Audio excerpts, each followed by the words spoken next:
more about helping your understanding of the issues to inform your submission. But after submissions are in, we're planning to hold some workshops. So there will be a further opportunity for you to provide your views on the issues at those sessions. So those will be more of an interactive session.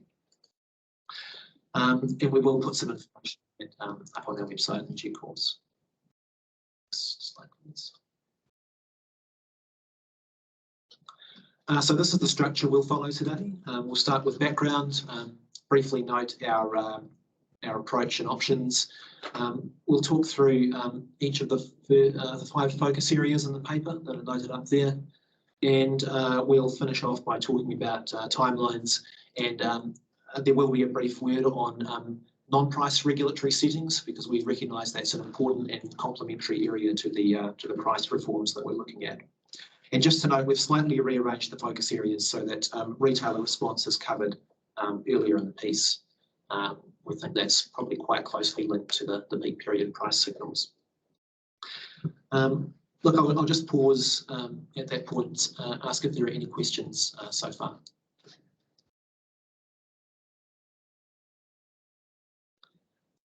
Okay, perhaps if we move on. So a key driver for our work in this area is the substantial investment that will be required to support the energy transition over the coming years.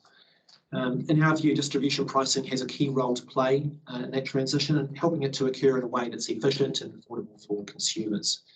Look, reform of distribution pricing has been going on for some years now. There have been some challenges, such as the low fixed charge regulations that are now being phased out. And we have seen some real progress, which we've acknowledged in the paper. The authority does have some concerns about the consistency and pace of that progress, and we've set out our current thinking on those issues in the paper, and we want to test that thinking with you. Just to note that distribution pricing reform is just one of many work streams the authority is running to address the transition. As I mentioned, we'll talk a bit more about the non-price regulatory settings for distribution networks later.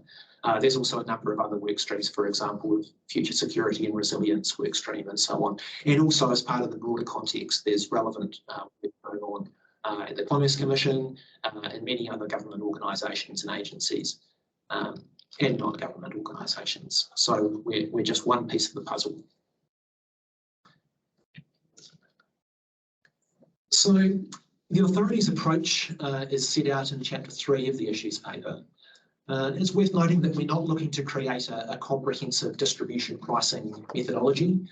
Instead, we're aiming to target specific issues that we think could hold the transition back or lead to inefficiencies that could load significant additional costs onto consumers. The issues we're looking at fall into these 5 focus areas that you can see up on the screen. And for the authority to address those issues, we've put on the table 3 broad types of regulatory option that we could consider. So we could continue with the authority's current approach, relying on pricing principles, guidance notes, scorecard assessments, and we could potentially expand and extend that approach, add to the principles, add to the guidance, that sort of thing. Another broad bucket of potential regulatory options is around potential code amendments that could prohibit certain particularly inefficient pricing approaches, or possibly mandate particular pricing approaches that we see as particularly efficient. And those would, of course, require particular code amendments that would be proposed and consulted on in due course. And we haven't investigated in great detail any of those particular code amendments yet, but we have sort of noted some of those in the paper, and we'll talk about some of those as we go through. And the reason we've noted them in the paper is just to give you a bit of insight into our thinking and collect a bit of feedback from stakeholders before we take our work further. And finally, on the list, we could call in a particular pricing methodology for a closer look at an identified issue, or we could call in all pricing methodologies for a closer look at a particular issue. And this option, we think, could be more flexible than the sort of mandate or prohibit option. So it gives us a bit more nuance and room to move. And it's also worth noting we could consider some combination of these options. They're not exclusive. So we're keen to get your submissions on whether these are the right issues and options for the authority to be thinking about. And we'll note some particular examples of the options as we go through the 5 focus areas. So any questions at this stage?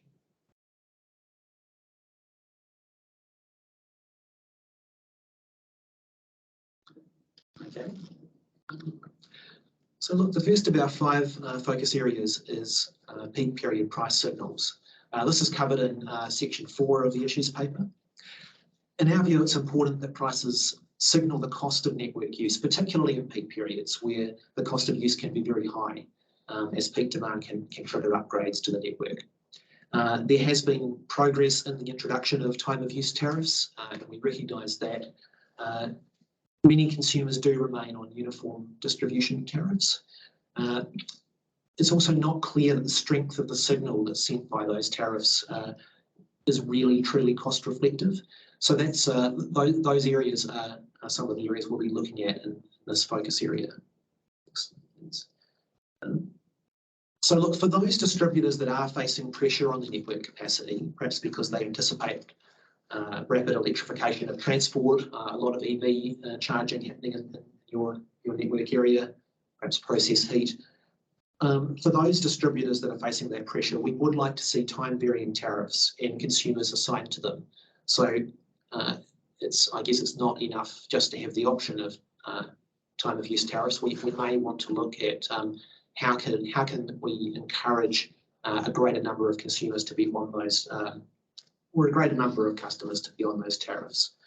In our view, there should be limited exemptions allowed, particularly for those networks that are facing network capacity constraints. We would also like to see prices that signal the value of flexibility, such as load control tariffs. That's a really important part of the puzzle. So we think that time of use tariffs and load control tariffs are complementary. And we think the strength of the signal that's sent by a time of use price structure should be consistent with the strength of the signal that's sent by the load control discount.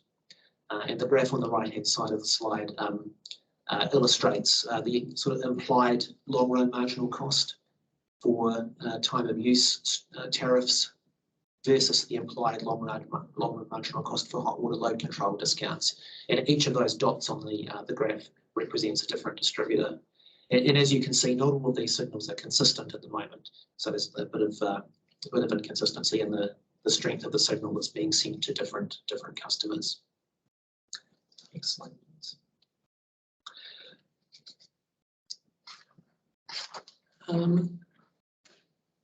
Perhaps we'll just go back to the previous slide and answer a couple of questions that have come in. Yep. What have we got? So we've got one from Sarah. Would the EA need to amend the code to give it the power to call in EDB's methodology, or do those powers already exist under the code? If so, what clause? We haven't worked through the exact code amendments that would be required in this area, but we think that there would probably be some amendments to the code that would be required. So we're working through that, and we would certainly come to the industry with proposed code amendments before we took any action in this area. We also have a question from Richard. You talk about customers, do you mean end users or retailers or both? That's a good question. And I think we'll might just defer that to the next section because we are going to come to retailer response.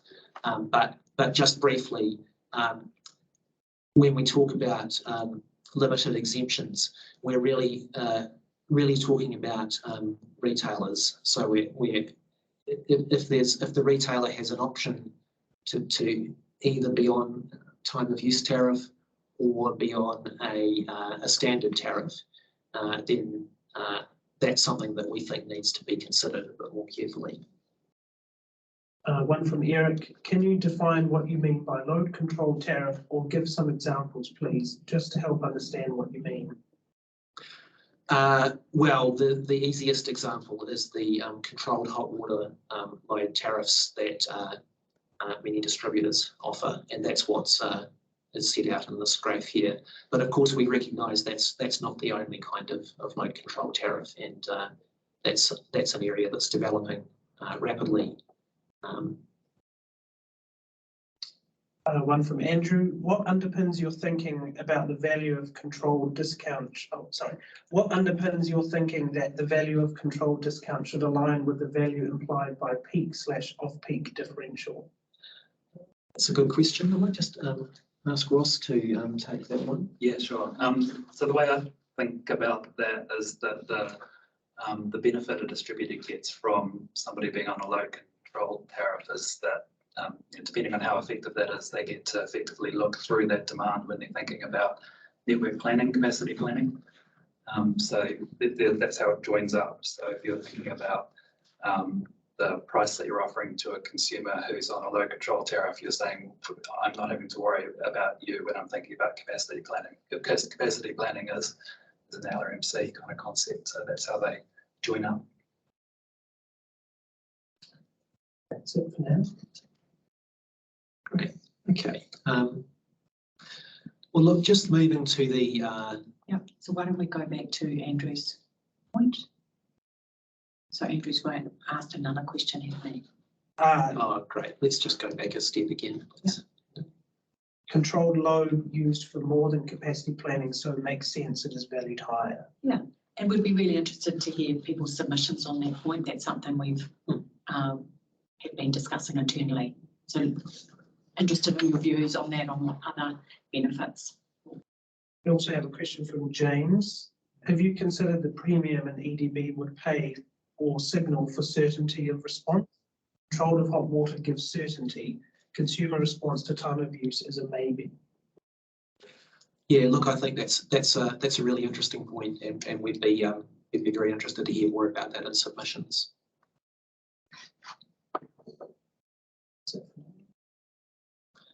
Great. So look, this next slide just sets out some examples of potential options the authority could adopt. For example, under the continuation option, we could expand the distribution pricing practice note, include a bit more how-to advice. Under the control bucket, here are a few examples of potential code amendments we could consider proposing. And just to be clear, we're not proposing code amendments on any of these options now. We haven't yet considered these options in detail or worked through the costs and benefits. They're just ideas at this stage, but we've included them in the paper to provide some insight into our current thinking and give you a chance to provide feedback on these before we determine what might be worth taking forward for more detailed consideration. So a question from Jonathan. Yeah. Look, before we get to questions, I was just going to say we are interested in your views on not just on the options we've put in the paper, but also on whether there are any other options that that the authority should be considering in this area. So questions. Question from Jonathan. What are your thoughts on a fixed brackets daily discount for access to hot water versus time of use variable signals?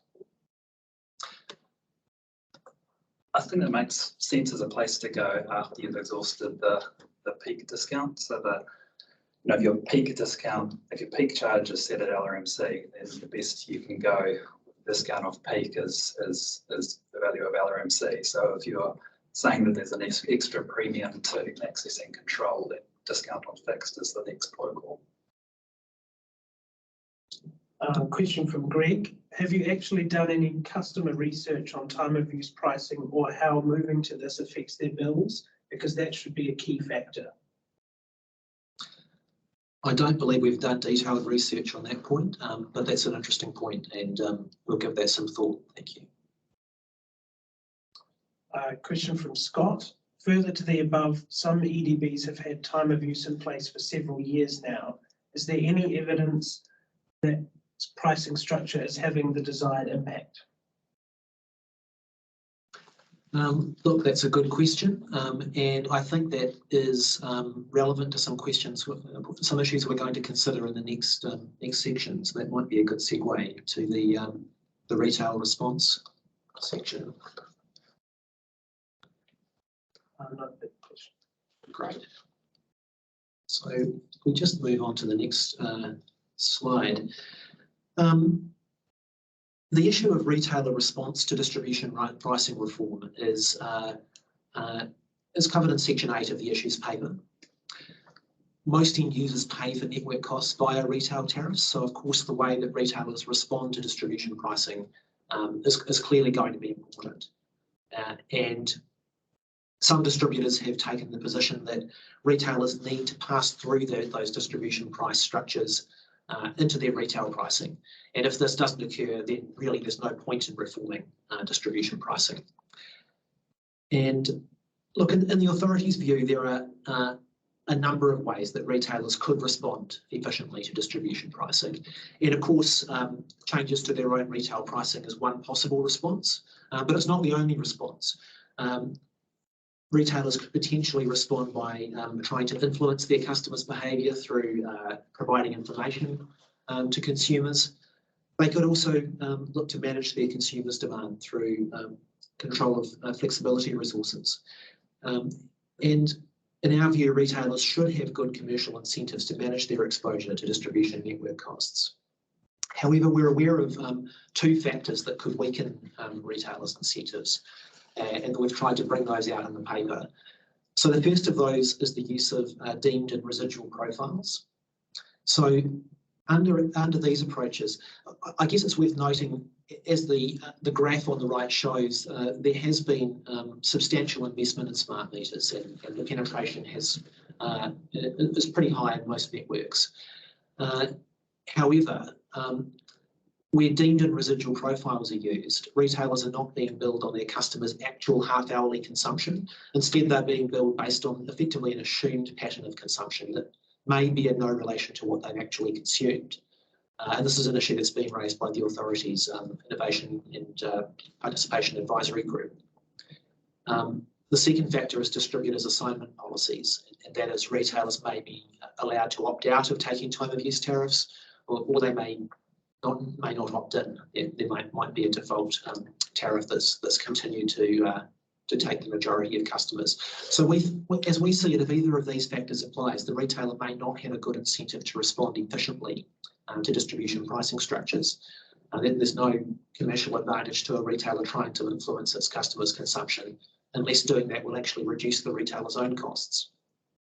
So given there's been substantial investment in smart meters, we think to realise the benefits of that, we need to address these issues, and we think these issues potentially do go to the impact of time of use structures, which is something that was raised by someone in the last slide. Next slide, please. So, look, I think we've probably covered this. We do want to see retailers responding efficiently to distribution prices, but we don't have a firm view on what the best type of response is. We do see there are a number of different ways they could respond efficiently. As that graph shows on the right, network costs are a material input for retailers, so there should be a good commercial incentive for action. But first, we think we need to take action on those two issues so that retailers do really face that commercial incentive. So we'd like to see distributors billing retailers on actual half-hourly usage, where the meters allow it. And we would like to see distributors providing very limited grounds for opting out, at least those distributors who are facing anticipated capacity constraints and growth in demand. So perhaps next slide. Oh, we have a question from Jonathan. Oh, right.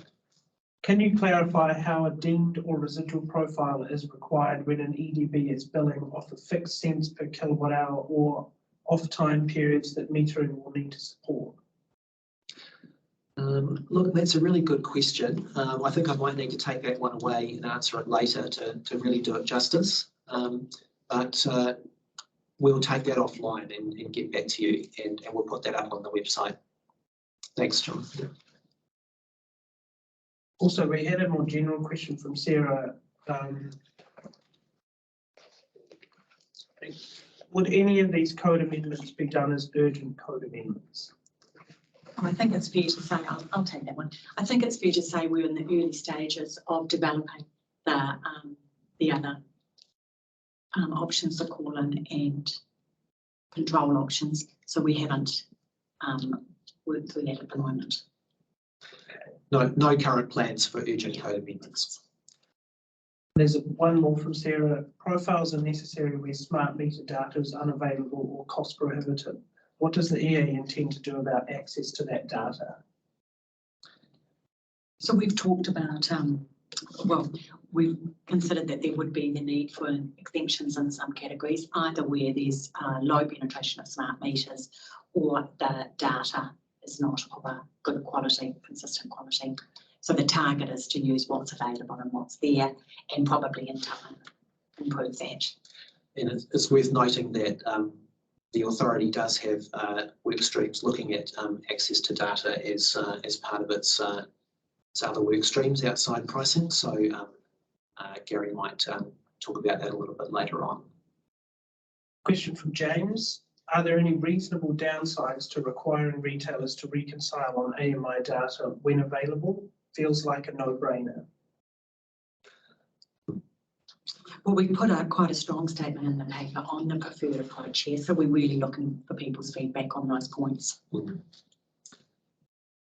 Question from Simon. What about the rollout of HHR meters as some networks have less than 70%? I think that goes back to the earlier point that where there's a low penetration, there may need to be exemptions to some of those situations. There may still be value in having time varying prices for those customers that do have time of use meters, but there's some limitations there that would potentially need exemptions. Great.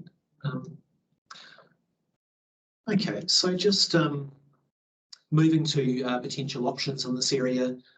Look, I think we've possibly touched on these already, but we could potentially investigate options for phasing out access to deemed and residual profiles, at least for those ICPs that have smart meters. We could consider mandating or calling in aspects of distribution pricing to try to ensure some more progress on availability and uptake of non-uniform tariffs and appliance tariffs. So look, our current view is that these are the first matters the authority should address before going on to look at other options. But we have put a range of options in the paper, including potential intervention in retail pricing, and we are interested in stakeholders' views on those options. We're also interested in whether there are any other options the authority should be considering in this area.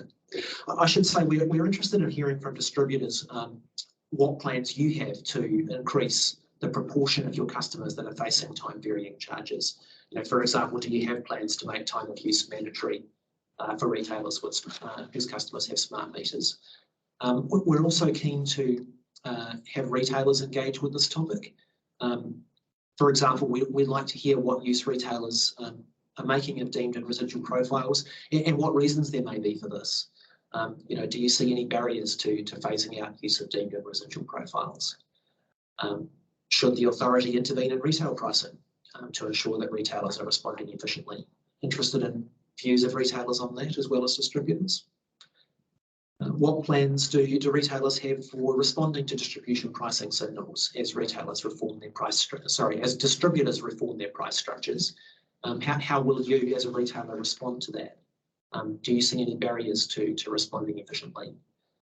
So look, we're really keen to get some engagement in this space and tease out some of the issues. So I might just pause there to see if there are any further questions.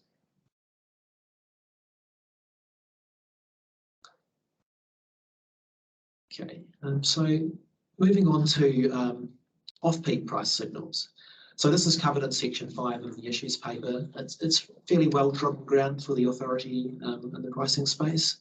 And as noted on the slide, we're concerned if distributors continue to set materially high prices in off-peak periods, as this could deter efficient usage of the network, and it could also send inefficient investment signals for key electrification technologies, and could be a problem for EVs, for example. We do continue to see material off-peak usage charges in some cases. Some distributors still use customer time maximum demand, as a charging metric to recover residual costs. And that potentially sends a very strong price signal discouraging use, which could be happening during off-peak periods, which we would be concerned about.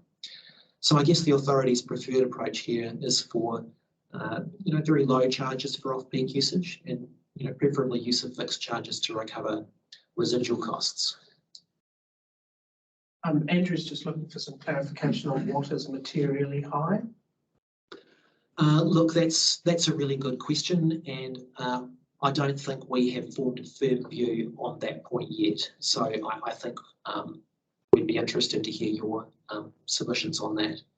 And of course, it will be related to costs as well. And individual network circumstances, yeah. Exactly. Look, just moving to the options, starting to be a familiar list of options. Couple of examples there. We could look to propose a cap on off-peak usage charges, or potentially a cap on proportion of revenue that could be recovered through off-peak usage charges. Again, we're interested in your views on the options we've looked at in the paper, and also on whether there are any other options we should be considering. Any other questions on off-peak pricing? A question from Richard. How do you see fixed charges for residual costs working with the low user fixed charge regime? Look, we recognise that that's been a challenge with pricing reform for distributors, and the phase outs are documented now, and we were encouraged to see distributors following that phase out in their most recent pricing methodologies. It's just got to work through over time. And look, we would be interested to hear from distributors and retailers as to what constraints you continue to see caused by the low fixed charge regulations over the next few years. So I know there's a process of ensuring equivalence and so on that can cause some constraints. We would be really interested in your submissions as to how you see that entering into the process, and whether you see that causing constraints for you, how that works through.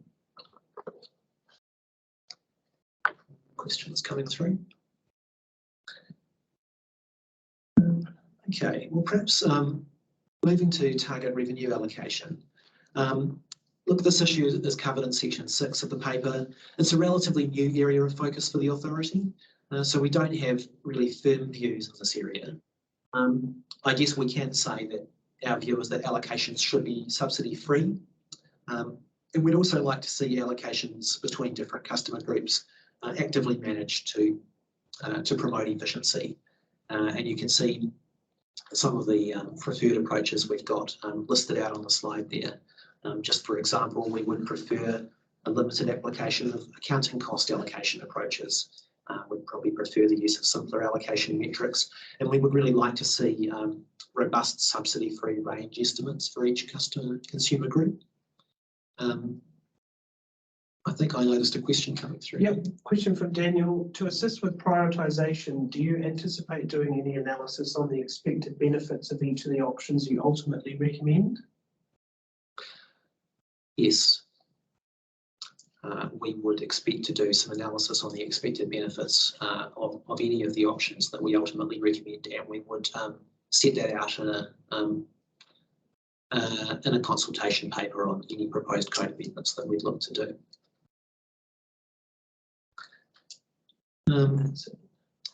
So perhaps just moving to the next slide. In terms of the options, again, this sets out some examples of what we could look at. For example, we could specify the use of certain allocation metrics. We could potentially look to specify particular methodologies to use estimating a subsidy-free range. We've set out a number of potential options in the paper. Again, interested in your views on those, or whether there's anything else we should be looking at in this area. Any further questions on target revenue allocation at this stage?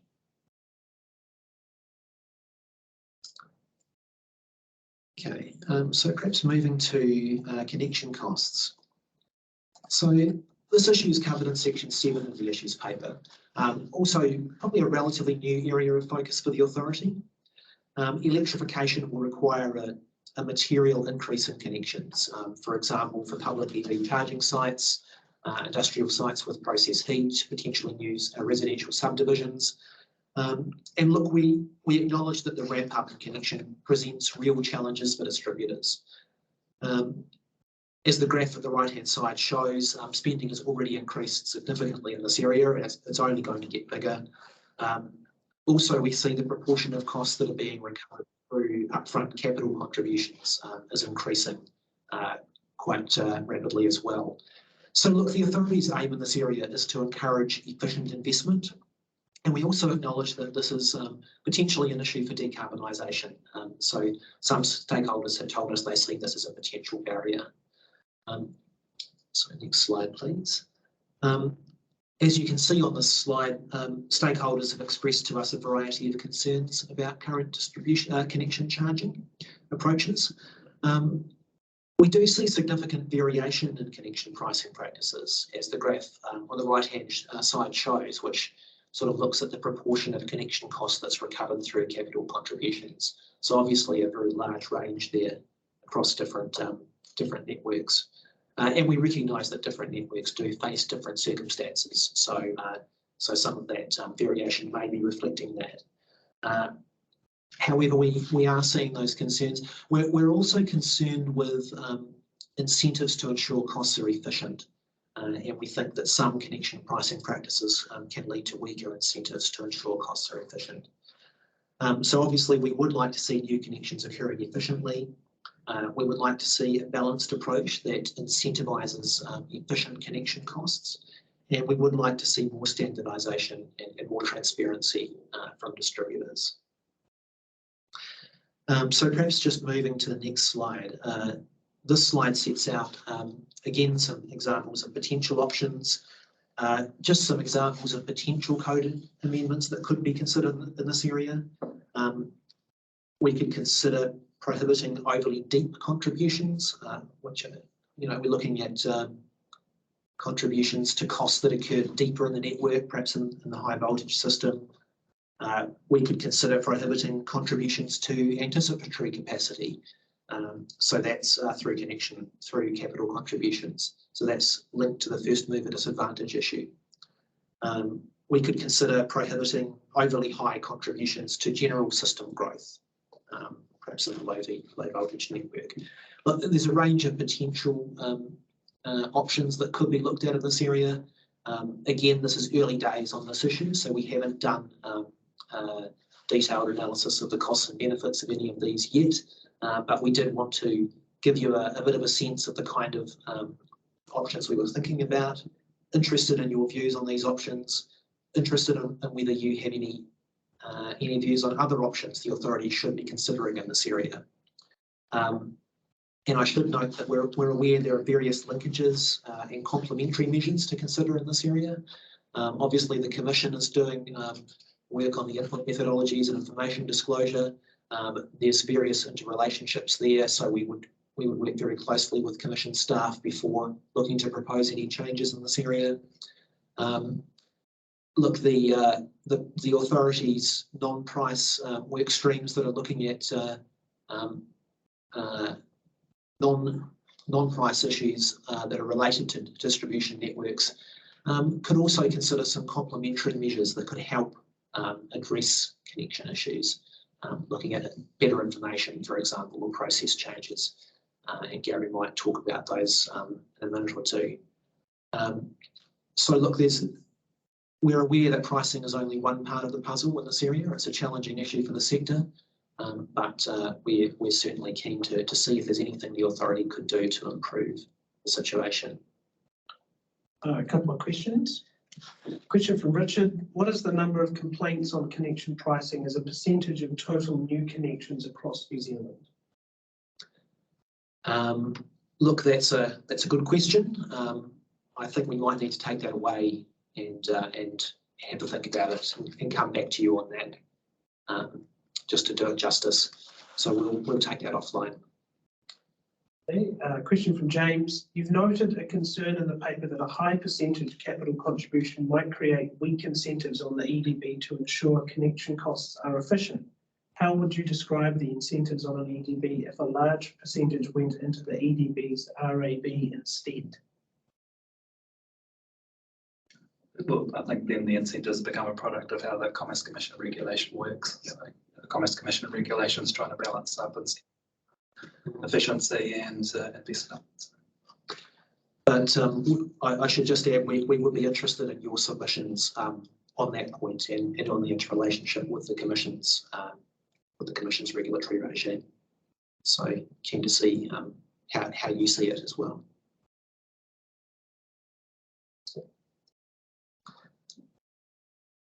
Okay.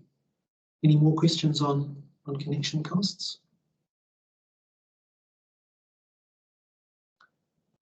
Okay, so perhaps we'll just move to process and timelines. Look, we would really encourage you to make a submission. There are some tricky issues to work through in this area, and we will really value your perspectives and your expertise and your information to really help us to work through these issues and come to the right answers, or even just the right proposals, because we're not yet at the proposal stage. But it's worth mentioning submissions are now due by the 15th of August, cross submissions due by 30th of August, and we are planning to hold workshops in early September. So that's another opportunity for you to provide your perspectives on the issues that we're looking at. Sorry, we've just got some questions that were couple from Andrew Body. Why hasn't the EA considered full contestability of connection and enforceable undertakings and effective connection ownership as a solution? Compare para 7.28 to 7.30. Yeah, look, thanks for that point. I think we would be interested to hear your views on other potential options that we should be considering. And we recognise that we may not have identified the full set of options. So we'll be very keen to get your submission so that we can take those into account as we work through the options. And what is the EA's definition of first mover disadvantage? So look, this refers to the issue where when a first mover connects to the network, if they are required to pay for all of the costs upfront, when it may be that, for example, a network may be looking to build a larger sized connection to anticipate future connections by a number of other access seekers at a later date. If all of those costs get loaded onto the first mover who comes along, that could add cost and deter that connection, even if it might be the most efficient thing to do.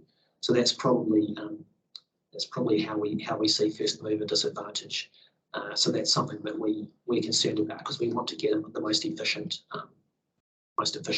connection and the most efficient investments to come through. Question from Sarah. What would standardisation of capital contributions look like? Anyone got any thoughts on that? It's probably something that we could, we haven't done a lot of thinking about yet. As I say, this is a fairly early stage in the process for looking at this issue. But we'd be interested in the thoughts of any stakeholders as to what kind of standardisation they would like to see. And it might be a really good topic to deal with in the workshops that we're planning. I think probably worth saying, like, standardisation can go from principles to methodology to price level. So there's, standardisation is a broad set of options. Quite an interesting one here from Andrew. Connection cost problems extend beyond first mover disadvantage. Urban planning problem, efficient project planning and works problems, first mover disadvantage, legality of works contracts. How do the potential solutions deal with each of these problems? Yeah, look, I think it's a very good point. I mean, this is a multi-dimensional issue, and in this particular consultation, we're really concerned with costs and pricing.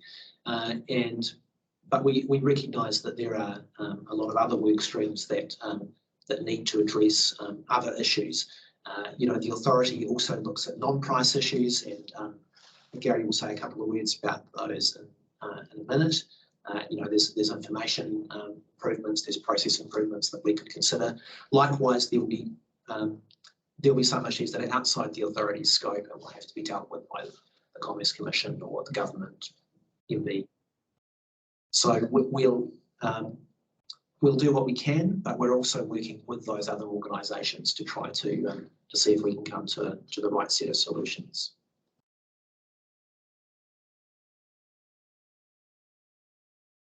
Any more questions at this stage?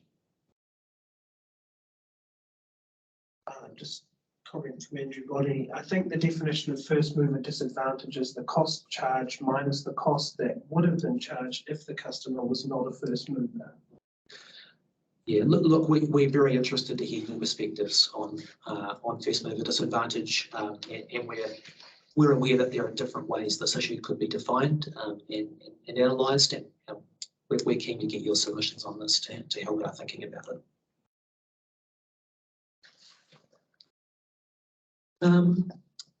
So look, just to finish off the process and timelines, I think I mentioned we're planning to hold workshops, so that's another opportunity to talk through the issues. We're also open to meeting individually if that would be useful. I think, as I mentioned, we're also open to questions being emailed through, and we'll do our best to respond to any emailed questions, and if they're broader interest, we'll put them up on the website, put the responses up on the website too, so that everyone gets an opportunity to see those as they're making their submissions. I was also going to note the distribution pricing scorecards process is running in parallel. We're planning to send draft scorecards to distributors for comment in a couple of weeks' time, and final scorecards are expected to be published in September. I think just pausing, I think we've got another question. Question from Andrew. Is there any specific data or information the authority is particularly keen to see? What's especially high value? That's a good question. Look, I think rather than try and answer that on the fly, I think we might take that away and answer it later in a bit more detail put it up on the website. Unless anybody around the table has anything to add straight away. So it's a bit in the hands of the submitter, I think, as well, because if there's places where you think the authority's interpreting something incorrectly or on the wrong path, then obviously that's useful to hear about. Or if there's an area, I guess, where you think the authority's a bit tentative and you've got some evidence that could firm things up, then again, that's useful. Yeah. Great. Any more questions on process and timelines? Okay, well, look, perhaps I'll just hand over to Gary to have a bit of a chat about non-pricing issues. Kia ora, everyone. Sorry, we just got a question on timeline. Oh, sure. From Jonathan, how does this timing align with DPP4 reset and EDB's own busy period for pricing towards the end of the year? Yeah, look, we recognise that this is a busy period for consultations, and we recognise that there has been some overlap with the Commission's IM's consultation, for example. That has triggered us extending the consultation by a week or so on both submissions and cross submissions.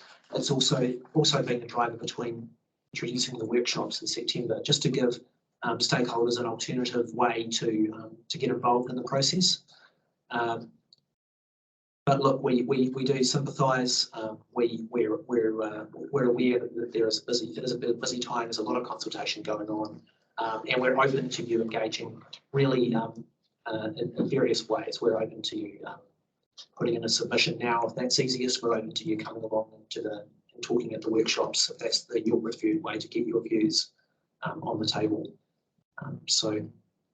But we do recognise it's a busy time.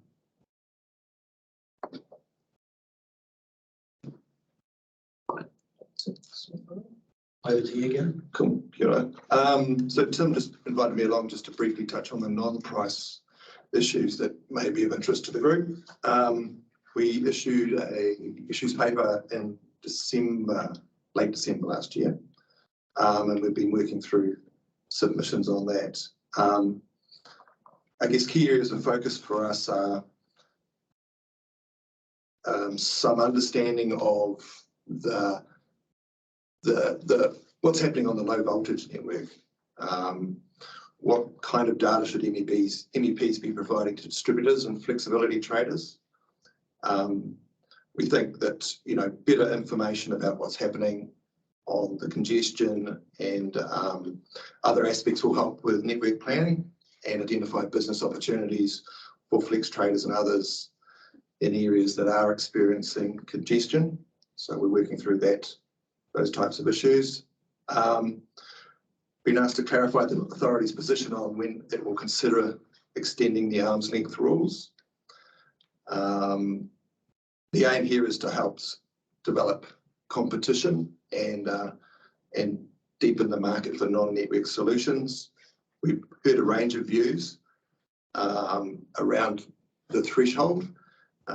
Some have articulated a view that, you know, it should be evidence-based before we look to extend the arm's length rules. Other submitters have said, you know, the mere opportunity to exercise some non-competitive forces should be enough for us to call for those arm's length rules to be applied. So we're working through those types of issues. Part 6, which is dealing with the non-price aspects of connections of distributed resources. Issues that have been raised are around, you know, variances in timeframes, variances in the fees being charged, prioritisation. How should EDBs think about prioritising to get to efficient outcomes? And cropped up or underpinning this is whether Part 6 similar rules should be extended for load.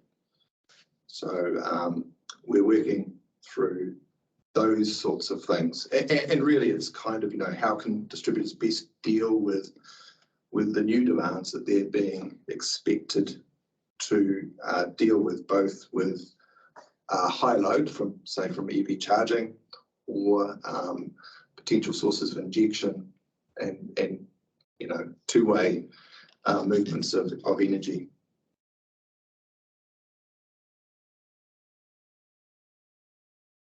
So that's probably about it. We're trying to get all the submissions up in the next week or so, and the summary,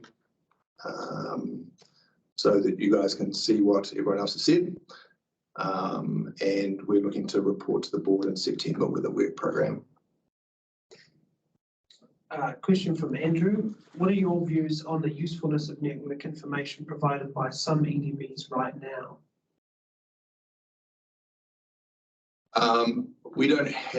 I haven't seen anything systematic. So I think that's part of the challenge. I'm not aware of what we do ingest now, and particularly in the context of the low voltage network. But I haven't seen anything that's really systematic across the board that helps inform those planning decisions or those business opportunities for flex traders. And the other one was just from James about when the summary and the subs will come out, which yeah, we're still working that through. Great. Well, thanks, Gary. Look, are there any final questions before we close? As I say, if you do think of any other questions that you didn't get a chance to ask, you can always email them through to distribution.pricing@ea.govt.nz. But I'll just pause for a minute and just check whether anyone has any last questions they wanted to ask before we close. Yep, one from Jim. Regarding a preference of time of use pricing approach.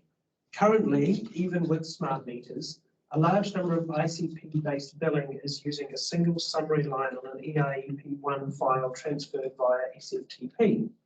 Moving to a half-hourly approach will require EIEP3 formatted files, which will substantially increase data transfer, storage, and processing multiplied by each ICP multiplied by washouts. Has there been any thoughts around infrastructure and processes in place for modernisation of information transfer of half-hourly data required to support time of use billing methodologies, example APIs? I'm not aware of any work that's been done on that specific question. I think we'd be very interested to hear your views on that matter. It sounds like you've got some useful perspectives and information on that, and I think that would be really useful if you were able to submit on that so we could take that into account in our ongoing work on this. It sounds like something we should look into.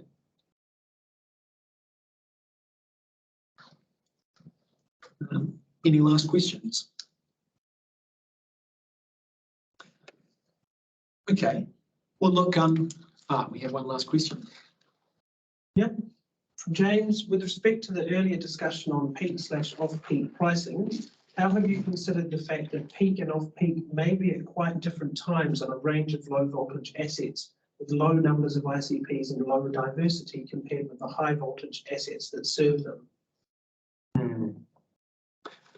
Yeah, look, that's a really interesting issue. The capacity on the low voltage network issue is something that I know has been raised with us recently, and it's something that the authority is doing some thinking about.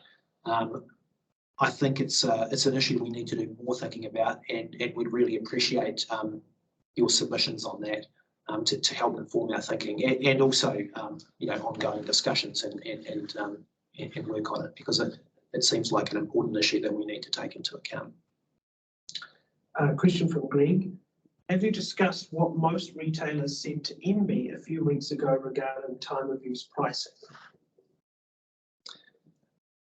That sounds like something that we need to get across. I'm not aware of that information at this stage, but we would be very interested in hearing more about it, and we'll certainly follow up with MB to hear more about what was said. So thank you for the heads up on that. But I should reiterate, we'll be very keen to hear more about those perspectives in your submissions. So if you're a retailer and you have views, please tell us. Question from Scott. Can the EA please consider giving priority to reviewing the incremental costs part of Part 6 as opposed to reviewing Part 6 in its entirety? I think this is important to consider in parallel with distribution reform work. Yeah, look, the authority does have on its work program a plan to review Part 6 in its entirety, and the incremental cost rule, distributed generation pricing principles are an important part of that work. Our current plan is to review those in parallel, but it is a priority issue for the authority, which is on our work program for this current financial year.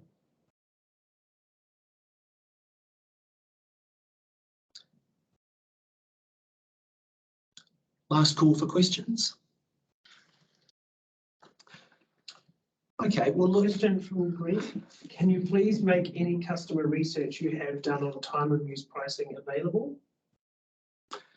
Absolutely, we can look to make any research that we have available.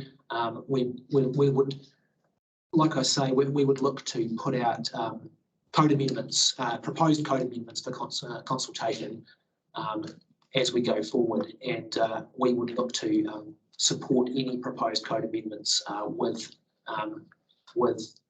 the evidence that sits behind those. So we would certainly make that available for stakeholders to see too.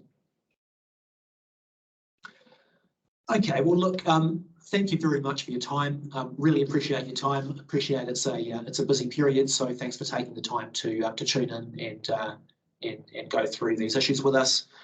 Like I say, we really encourage you to submit, and we look forward to your submissions. We'll also look forward to engaging with you further at the workshops in September. So thank you very much.